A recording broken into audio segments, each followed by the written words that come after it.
kesempatan kali ini, in this opportunity, kelompok saya akan membahas tentang produksi ujaran psikolinguistik, yang berarti bab 5. Setelah kita membahas tentang bab 4 minggu lalu, kita akan membahas tentang bagaimana manusia memproduksi atau mengeluarkan ujaran. Tentunya ada beberapa macam jenis.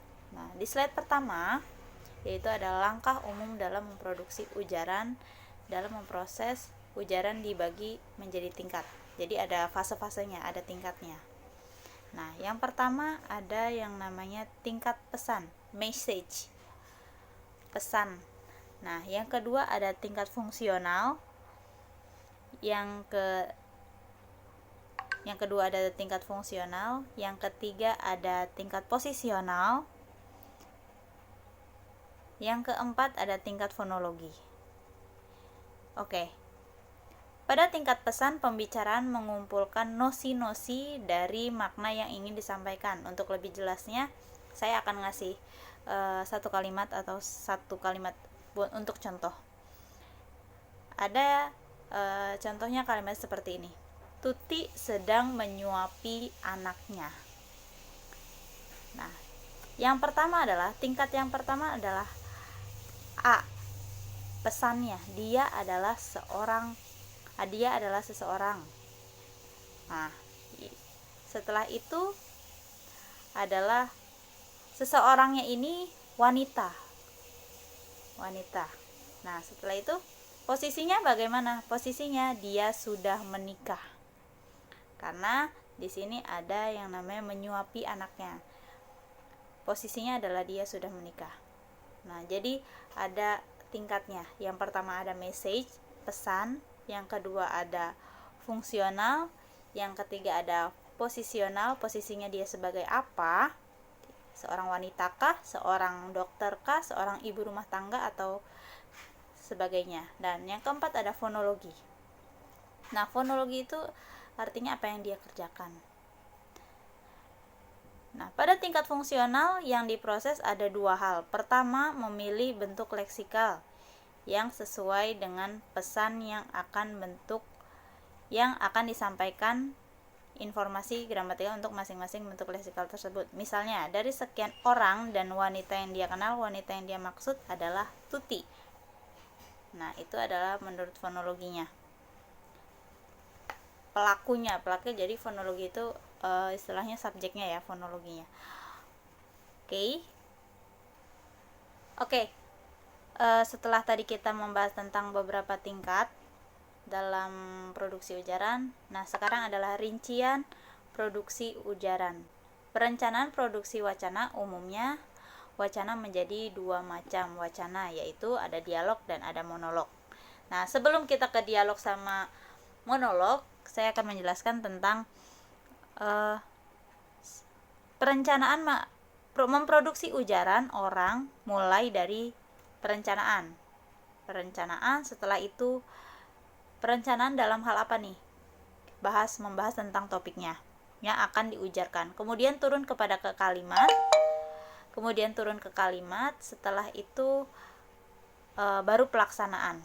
Jadi di dalam produksi itu menjadi dua, ada perencanaan dan ada pelaksanaan. Dan perencanaan itu ada wacana, kalimat, konstituen.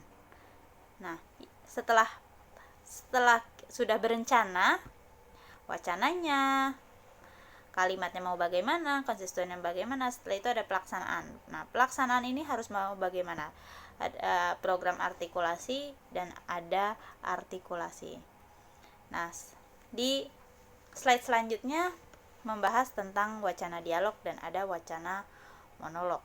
Nah, yang pertama adalah wacana dialog. Wacana dialog itu ada yang namanya unsur personalia. Di wacana dialog pertama ada personalia. Nah, di personalia ini minimal harus ada dua partisipan, yakni ada pembicara dan ada lawan bicara. Nah, ini disebut personalia. Atau mungkin orang lain juga bisa mengikuti dalam pembahasan topik tersebut. Oke, yang kedua setelah personalia adalah latar bersama atau common around. Konsep latar bersama merujuk pada anggapan bahwa baik pembicara maupun interlokutornya sama-sama memiliki prasuposisi dan pengetahuan yang sama.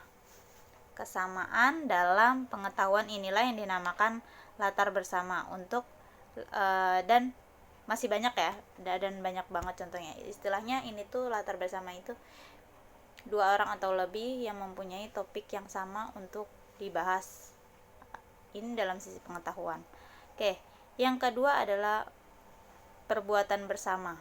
Perbuatan bersama dia sambil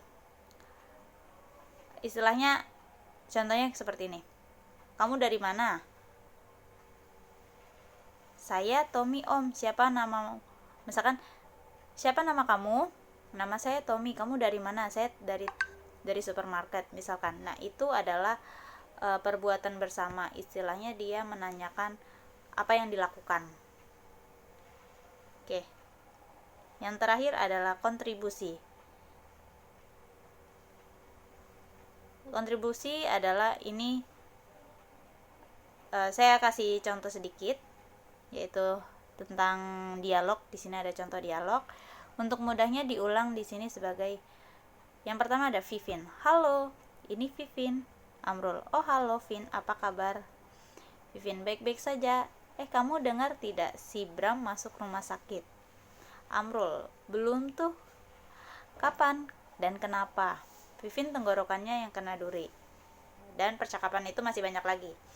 Nah, intinya di kontribusi ini adalah ada suatu wacana yang ingin dilakukan antara pembicara dan lawan bicara.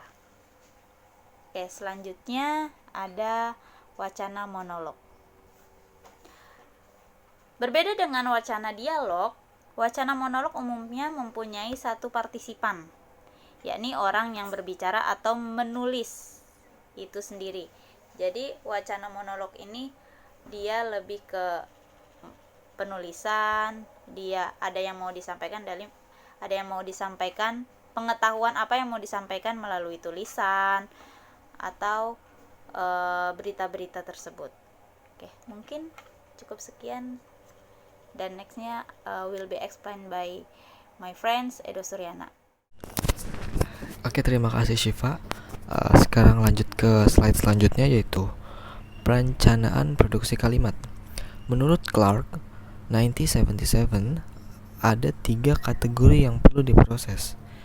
Yang pertama adalah muatan profesional atau professional content. Professional content itu, muatan profesional itu adalah pembicara menentukan proposi apa yang ingin dinyatakan. Proposi adalah pernyataan mengenai hal-hal yang dapat dinilai benar atau salah. Atau proposi itu maksudnya arti penuh atau utuh. Yang kedua adalah muatan ilokusioner. Ilokusioner itu artinya perbuatan yang dilakukan dalam mengujarkan sesuatu. Misalnya bertanya atau sebagainya. Ini contohnya muatan ilokusioner tuh makna akan disampaikan itu akan diucapkan dalam kalimat seperti apa. Contohnya gini, kayak kamu nggak berangkat sekarang aja. Nah, di sini kan bentuknya pertanyaan, tapi maksudnya itu suatu ajakan, ayo berangkat sekarang, tapi perbuatannya itu tapi bentuknya pertanyaan. Itu contoh muatan ilokusioner. Selanjutnya ada ada struktur tematik, berkaitan dengan penentuan berbagai unsur dalam kaitannya sebagai fungsi gramatikal atau semantik dalam kalimat. Pembicara menentukan mana yang dijadikan subjek dan mana yang objek.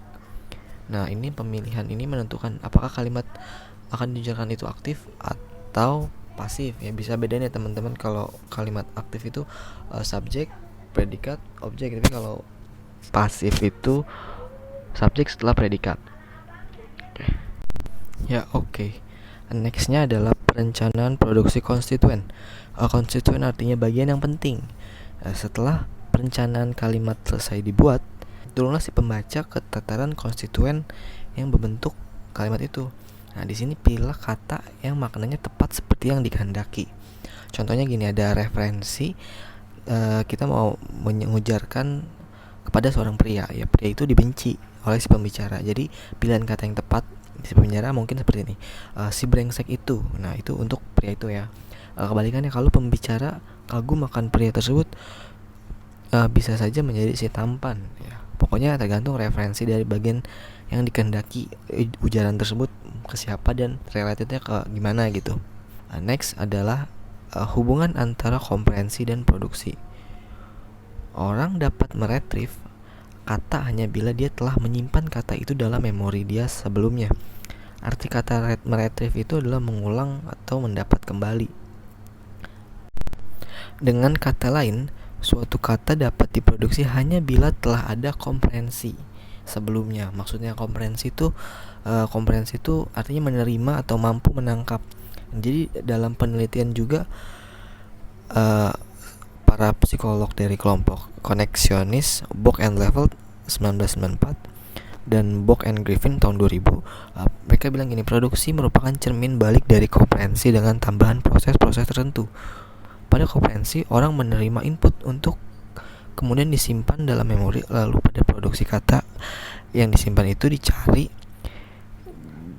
kembali untuk kemudian diujarkan. Nah, contohnya kan kayak mungkin gak sih orang mengujarkan suatu kata atau kalimat yang belum pernah ia terima atau dengar kata tersebut. Kan saya mikir gak mungkin.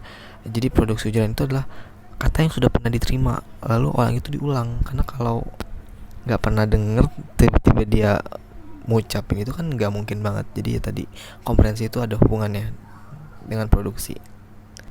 Next, di sini udah sampai akhir slide. Thank you buat teman-teman yang udah dengerin. Mungkin ada pertanyaan ya, bisa ditanya, nanti kita jawab. Terima kasih.